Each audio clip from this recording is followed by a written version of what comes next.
Today we have some more actual history about the final days of the U.S. Indian Wars against the Cheyenne and Sioux tribes in the 1870s.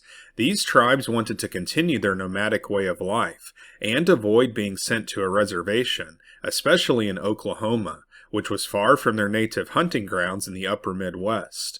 We will be reading some accounts of the Battle of the Little Bighorn and the Battle of the Rosebud, from the perspective of some of the Cheyenne warriors who fought in those battles. In particular, we will hear the story of a rare woman Cheyenne soldier named Buffalo Calf Road. She fought as the only woman in a group of about 200 Cheyenne warriors, along with her brother named Comes in Sight, and her husband Black Coyote. We will be reading from the November 1983 issue of True West magazine. The article, written by Rosemary and Joseph Agonito, is titled, Buffalo Calf Road, Indian Heroine. She fought to save the Cheyenne way of life. A heartrending story of an Indian woman who fought Custer at the Battle of Little Bighorn. This magazine cost $1.50 in November of 1983. So here's the story of Buffalo Calf Road. She was one of the few women who fought alongside the male warriors of her tribe, and she was also one of the last Plains Indians to hold out for her nomadic way of life and avoid being confined to a reservation in Oklahoma. On the top of a rocky bluff overlooking the Rosebud River in Montana, Buffalo Calf Road reined her horse to a stop, looking at the confusion of the battle all around her. The slender, dark-haired Cheyenne woman in her mid-20s had fought all day with the warriors against the bluecoat soldiers. Suddenly it happened. In the gap below, her brother's horse crashed headfirst to the ground. Comes in Sight landed on his feet and rushed forward in a zigzag run to escape the flying bullets, cutting the air in every direction. The Cheyenne and Sioux warriors watched helplessly from a distance. Already the Shoshone scouts fighting with the army had started down to kill and scalp Calf's brother. In an instant, Buffalo Calf Road whipped her horse to a run, riding out of the trees and swooping down the rocky slope to the gap below. Bullets furiously chased her, but she kept straight for her brother. Then she turned her horse sharply, pausing for an instant while Comes in Sight grabbed her saddle with one hand and clutched the horse's neck with the other.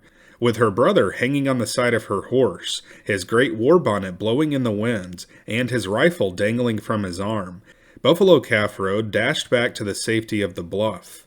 A startled Crazy Horse and others watched in admiration at the brave woman's deed. She had done what no one else had dared to do. That night Old Crier ran through the camp calling the names of the most courageous warriors. Calf's name was among them. At sundown, the Cheyennes and Sioux gathered before a great fire in the camps. They drummed and sang and danced until daybreak to celebrate their victory over the army. Everywhere stories of bravery were told, but the most popular was Calf's, and her people told and retold the story of how she carried her brother from the battle. Calf's relatives gave gifts in honor of her as she stood with the other warriors before the chiefs. Since her bravery was thought to be the greatest, the Cheyennes named the battle for her, calling it the battle where the girl saved her brother. Whites called it the Battle of the Rosebud. When the celebrating ended, Calf returned to her lodge with her husband, Black Coyote, where she resumed her chores as a Cheyenne wife and mother. But her domestic work was again interrupted for a week later, on June 25, 1876, General George Armstrong Custer led his men against the Cheyenne and Sioux, massed on the Little Bighorn River. The men, including Black Coyote, himself a great warrior, rushed to repel the army attack against their encampment. Of the women, only Buffalo Calf Road fought at the Battle of the Little Bighorn. With her six-shooter at her side, she rode into battle, joining Gall's Sioux forces attacking Custer. In the tortured fighting of that summer day, Calf again distinguished herself in battle, when a young Cheyenne full of the boldness of youth charged too close to the soldiers. He lost his horse. Buffalo Calf Road flew to the trapped boy, took him on her horse, and dashed for the river where the women had caught some of the soldiers' horses. Calf fought in the battle until the last of Custer's men lay dead. After the fighting, the Cheyennes remembered her deeds by giving her the honorary name Brave Woman. Again, Calf settled into the domestic routine of winter camp, hidden in the foothills of the Bighorn Mountains, on a swift stream far up the Powder River. Pregnant with her second child, she kept her lodge. With the others, she listened daily for the stories of the army movements. They were a hunted people, and the army was the hunter. On November 25, 1876, a bitterly cold winter day, Colonel Reynold Mackenzie led his troops and their Indian scouts against the village as it slept.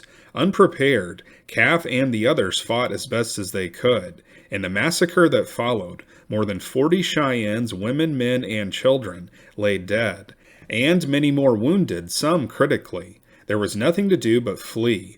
Their village was burned to the ground, and in the frantic flight many froze to death, including 11 babies the first night.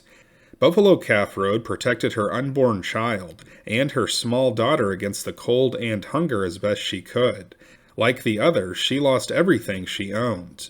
Desperate, hungry, pursued by the army, the destitute Cheyennes sought help where they could. Dissension grew within the tribe. Buffalo Calf Road, Black Coyote, and a few others wanted to stay off the reservation at all cost. She tried to convince the others not to surrender, convinced as she was that they would be at the mercy of the whites on a reservation. Better be hungry and free, she reasoned, than to be fed and imprisoned. But most would not listen, and in the spring of 1877, all but a handful surrendered, and were sent to the Red Cloud Reservation. Buffalo Calf Road, her husband, and child stayed out with a small band of 34, under the warrior Last Bull, intent on living in the old way.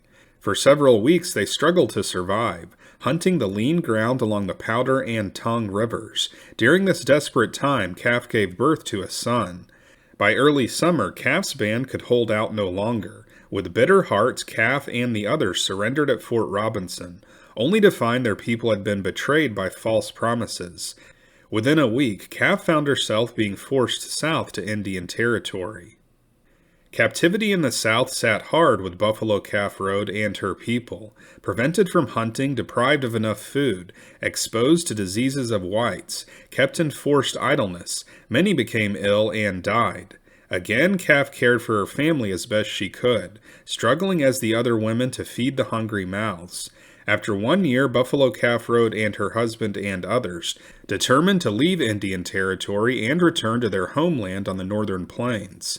On September 9, 1878, 287 Cheyennes, Buffalo Calf Road among them, fled the reservation under the cover of night, led by Chiefs Little Wolf and Dull Knife. Mostly on foot, they labored northward, pursued by the army. Again, Calf fought with her six-shooter, leading the women and organizing them in the rifle pits. More and more women were drawn into the fighting as they found themselves outnumbered by the army. Her most heroic moment came at Punished Woman Creek in Kansas. Pinned in the canyon by a relentless army, all seemed hopeless for the Cheyennes. Moments before a blue coat charge, Black Coyote jumped to his feet, shouting that he would not die trapped in a hole. Clutching his rifle in front of him, he stepped forward into the line of fire. In an instant, Buffalo Calf Road was on her feet, rushing to the area where a woman held her baby. She strapped the infant on her back. Then she dashed forward and stood defiantly beside Coyote, her six-shooter in her hand. 4 others came forward. The sight of the 6 brave ones filled the Cheyennes with pride. But one of the old men shouted, "Do not waste yourselves, we must keep fighting." So the 6 were finally urged back, and they fought again in the pits. Eventually the soldiers fell back and the Cheyennes escaped. Having reached Nebraska, the Cheyennes fell into a disagreement in October 1878. One group under Chief Dull Knife decided to go back to the Red Cloud Reservation, feeling they would be allowed to stay in the north because they had made their point. Calf stood against this decision. The last year in captivity had confirmed her distrust of whites. She would have no part of the surrender, so she joined Chief Little Wolf's band with her husband. Saddened by the splitting of her people, Calf spent a heavy winter in hiding in the sandhills of Nebraska. During that winter, trouble lay closer to home for Calf than the others. Black Coyote, daily more crazed with bitterness against the whites, engaged in hostile acts against them. Some thought he was endangering their hiding place. One day, Black Coyote argued with the old peacemaker, Black Crane, who struck him for disobeying the chief's orders. Black Coyote killed the old man in a rage, and wounded another. Little Wolf immediately sent the coyote into exile. Despite cries of the old women who warned of her doom, Buffalo Calf Road chose to go with her husband. Several other relatives did the same. Soon after the exile, Little Wolf and his people were captured. So the band of 8, including Buffalo Calf Road, the last of the Free Cheyennes, struggled alone for a few weeks. During this period, Calf's husband killed a soldier and wounded a second. In mid-April 1879, Calf's small band was captured and taken to Fort Keogh.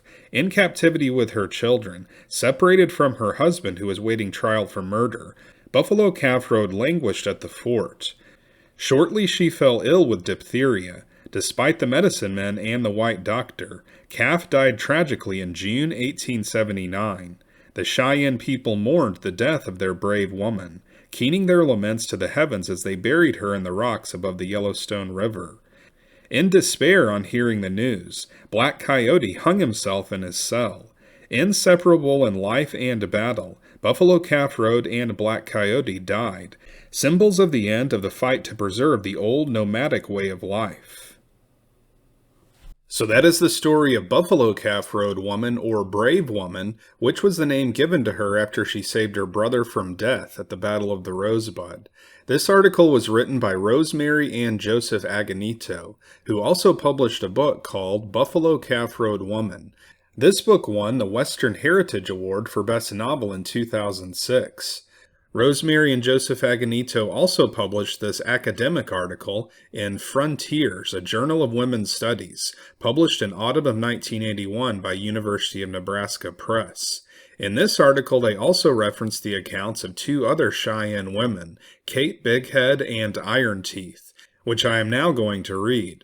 Kate Bighead's narrative is of her account of the Battle of Little Bighorn, and Iron Teeth's account is about when the Cheyennes broke out of the reservation in Oklahoma in 1878 and traveled to their northern lands. So here is Kate Bighead's account of the Battle of Little Bighorn.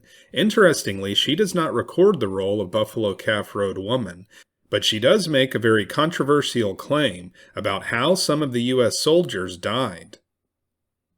In the early summer of 1876, we set up camp near Little Bighorn River. Soldiers were spotted by some hunters to the south of the camp.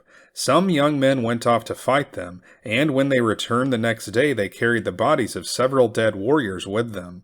The chiefs then decided the group should move to the south of the river, where there was plenty of game.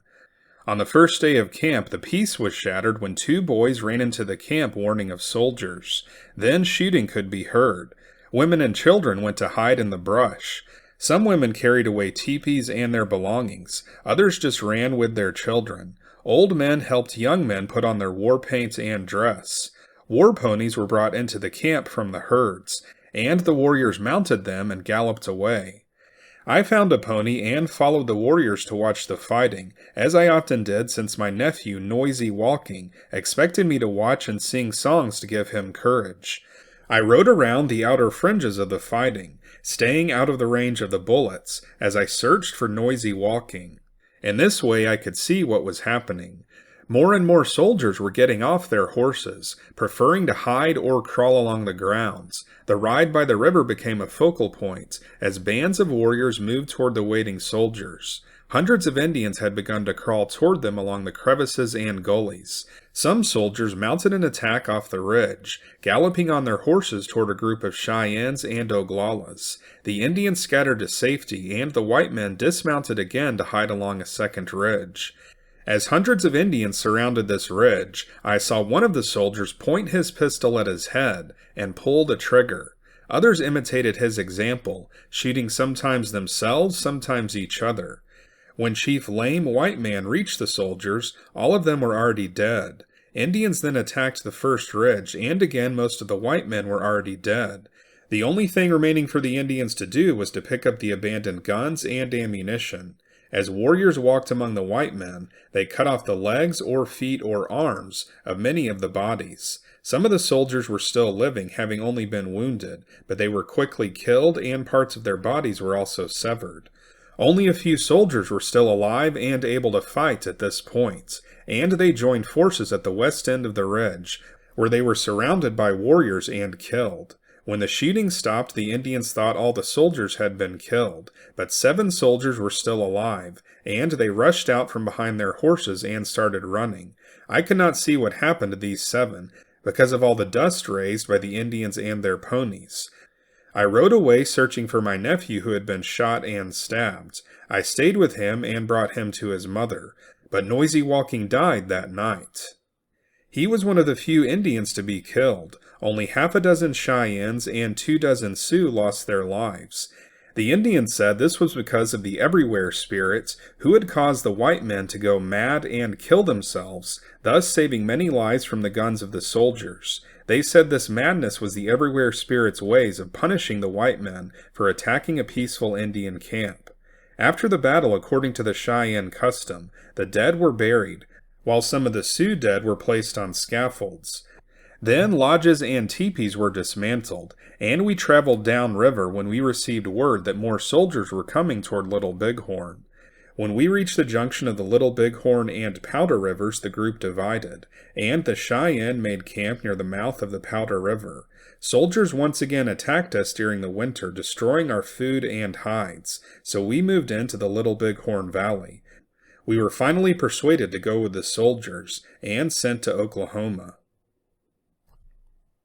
So that was Kate Bighead's account of the Battle of Little Bighorn, and the controversial claim she made was that many of the U.S. soldiers killed themselves.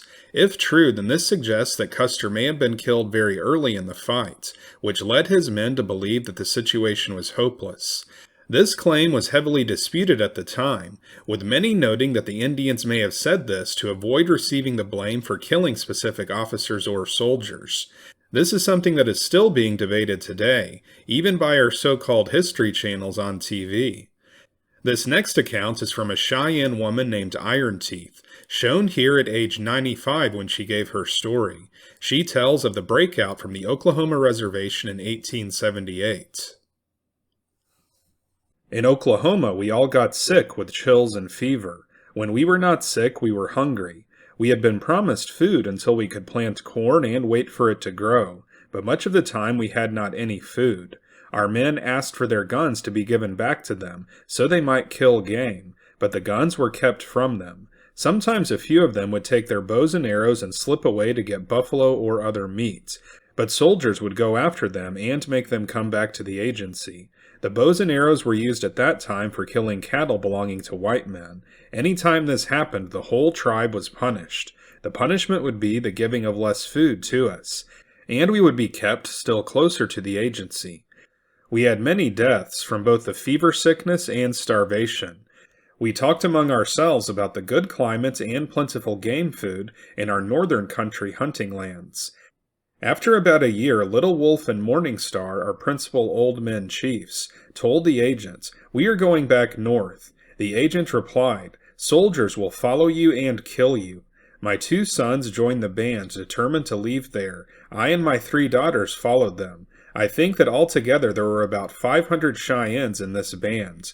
The white soldiers chased us. They came from every direction. Some of the Indians were back as soon as the bullets began to fly, but my older son kept saying we should go on toward the north unless we were killed. That it was better to be killed than to go back and die slowly. Only one buffalo, a calf, was killed by our men during the long flight back to the old home country. A few cattle belonging to white people were killed. Our chiefs told the young men not to do this, but our people were very hungry, and no other food could be found. I have heard it said they killed some white people who started the fight. At that time, all of us were trying to stay entirely away from other people, so we could travel without interruption. Chills and fever kept me sick all along the way. We had not any lodges. At night, when we could make any kind of camp, my daughters helped me at making willow branch shelters. Day after day, through more than a month, I kept my youngest daughter strapped to my body in front of me, on my horse. I led another horse carrying the next youngest daughter. The oldest daughter managed her own mount. The 2 sons stayed always behind, to help in watching for soldiers. We dodged the soldiers during most of the way of our long journey, but always they were near us and trying to catch us. Our young men fought them off in 7 different battles. At each fight some of our people were killed, women or children the same as men. I do not know how many of our grown-up people were killed, but I know that more than 60 of our children were gone when we got to the Dakota country. We separated into two bands when we got near to the old home regions. The two bands were led by Little Wolf and Morning Star, or Dull Knife. I and my family stayed with the Morning Star band. At Salt Creek, as we got to the old Red Cloud Agency, my younger son and oldest daughter set off with some other Cheyennes to go forward to the agency. Some of our friends warned them not to do this, that the Pawnees and Arapahoes who belonged to the soldiers would kill them along the way, but they were determined to go. It turned out they did what was best. They got through without serious trouble. I and my 3 remaining children, and the other people with us, had before us many days of hard trial. Morning Star said we should be contented, now that we were on our own lands. He took us to Fort Robinson, where we surrendered to the soldiers. They took from us all our horses and whatever guns they could find among us. They said then that we must go back to the south, but our men told them it was better to die by bullets. After a few weeks of arguing, our men were put into a prison house. We, women, and children were told that we might go to the agency. Some of them went there, but most of us went into the prison with the men. In the one room about 30 feet square were 43 men, 29 women, and 20 or 30 children. "Now are you willing to go back to the south?" the soldier chiefs asked us. Nobody answered them. The quantity of food given to us became less and less every day, until they gave us none at all. Then they quit bringing water to us. 11 days we had food except the few mouthfuls of dry meat some of the women had kept in their packs. 3 days we had no water. Guns had been kept hidden in the clothing of some of the women. One day a woman accidentally dropped a 6-shooter upon the floor. Soldiers came and searched us again, taking whatever weapons they could find. But we kept 5 6-shooters, with some cartridges for them. I had one in the breast of my dress. We hid all these under a loose board of the floor. My family blanket was spread over this board. The men decided to break out of this jail. The women were willing. It was considered that some of us, perhaps many of us, would be killed, but it was hoped that many would escape and get away to join other Indians somewhere. Women cut up robes to make extra moccasins. I made extra pairs for myself and my 3 children. We piled our small packs by the 2 windows and the 1 door. The plan was to break out just after the soldiers went to bed for the night. I gave to my son the 6-shooter I had. He was my oldest child, then 22 years of age. After the night bugle had sounded, my son smashed a window with the gun I had given him. Others broke the other window and tore down the door. We all jumped out. My son took the younger of the 2 daughters upon his back. The older daughter and I each carried a little pack. It was expected the soldiers would be asleep, except the few guards, but bands of them came hurrying to shoot at us. One of them fired a gun almost at my face, but I was not harmed. It was bright moonlight and several inches of snow covered the ground. For a short distance, all of the Indians followed one broken trail toward the river, but soon we had to scatter. My son, with a little girl on his back, ran off in one direction. We had not any agreed-upon plan for meeting again. I and the daughter with me found a cave and crawled into it. We did not know what had become of my son and his little sister. A man named Crooked Nose came also into our cave. We could hear lots of shooting. The next day we still heard shots, but not so many. Each day after that there was some further firing of the guns. We stayed in the cave 7 nights and almost 7 days. More snow kept falling. It was very cold, but we were afraid to build a fire. We nibbled at my small store of dry meat, and ate snow for water.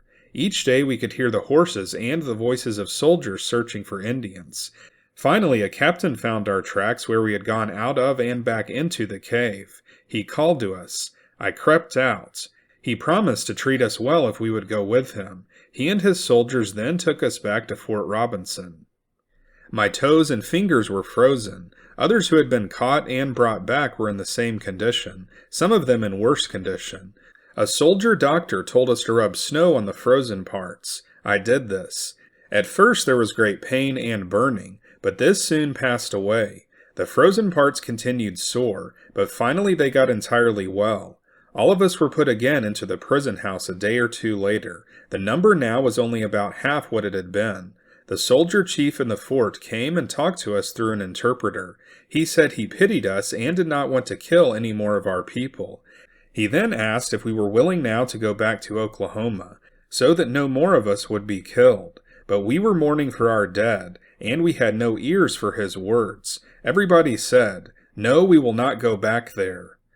We expected then that the soldiers would come at once into the prison and shoot all of us, but they did not. Instead, a few days later, we were taken to the Pine Ridge Agency and were put among the Oglala Sioux. Little Wolf and his small band, who had separated from us and coming from Oklahoma, went to Fort Keough, and then were put upon lands by the Tongue River in Montana. Other Cheyennes were with us in association with the Oglalas on Pine Ridge Reservation. Finally, after 12 years, all of us were brought together on this Tongue River Reservation. So that is the end of Iron Teeth's story about her escape from the Oklahoma Reservation in 1879. This breakout could be considered a success because they ended up in Montana, near what they considered to be their homeland, rather than in Oklahoma. Iron Teeth was in Dull Knife's band when the group separated, while Buffalo Calf Road Woman went with Little Knife, until her husband was exiled from that band for killing one of the older Cheyenne men. It's also notable that it was Reynold McKenzie who came in and essentially cleaned up the mess after the Battle of Little Bighorn.